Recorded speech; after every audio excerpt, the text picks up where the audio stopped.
The treaty ports was the name given to the port cities in China, Japan, Taiwan, and Korea that were open to foreign trade by the unequal treaties with the Western powers. Chinese treaty ports. The British established the first treaty ports in China at the conclusion of the First Opium War by the Treaty of Nanking in 1842. As well as ceding the island of Hong Kong to the United Kingdom in perpetuity, the treaty also established 5 treaty ports at Shanghai, Canton, Ningpo, Fuzhou, and Anhui. The following year the Chinese and British signed the Treaty of the Bogue, which added provisions for extraterritoriality and most favored nation status for the latter country. Subsequent negotiations with the Americans, 1843 Treaty of Wangya, and the French, 1844 Treaty of Whampoa, led to further concessions for these nations on the same terms as the British. The second group of treaty ports was set up following the end of the Arrow War in 1860 and eventually more than 80 treaty ports were established in China alone, involving many foreign powers. Foreigners, who were centered in sections newly built for them on the edges of existing port cities, enjoyed legal extraterritoriality as stipulated in unequal treaties.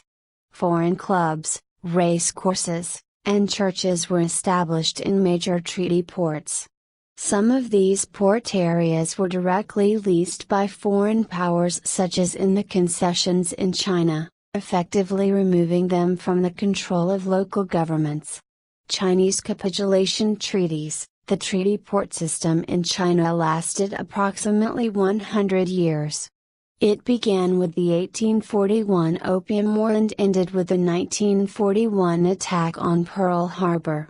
The major powers involved were the British, the French, and the Americans, although by the end of the 19th century all the major powers were involved, including Latin American countries and the Congo Free State. It is not possible to put an exact date on the end of the treaty port era.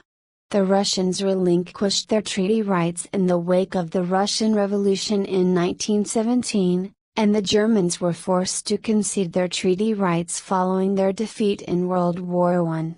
Norway voluntarily relinquished its treaty rights in a capitulation treaty of 1931.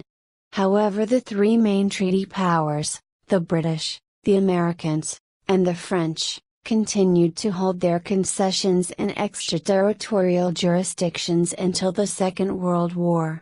As regards the British and the Americans, it ended in practice when the Japanese stormed into their concessions in the wake of the attack on Pearl Harbor at the end of 1941. They then formally relinquished their treaty rights in a new equal treaties agreement with Chiang Kai-shek's nationalist government in exile in Chongqing in 1943. Meanwhile, the pro-Japanese puppet government in Nanking signed a capitulation treaty with the Vichy French government in 1943. This was not recognized by Free French leader Charles de Gaulle. In 1946, in order to induce the Chinese to vacate the northern half of French Indochina, de Gaulle signed a capitulation treaty with Chiang Kai-shek's nationalist, Kuomintang, government.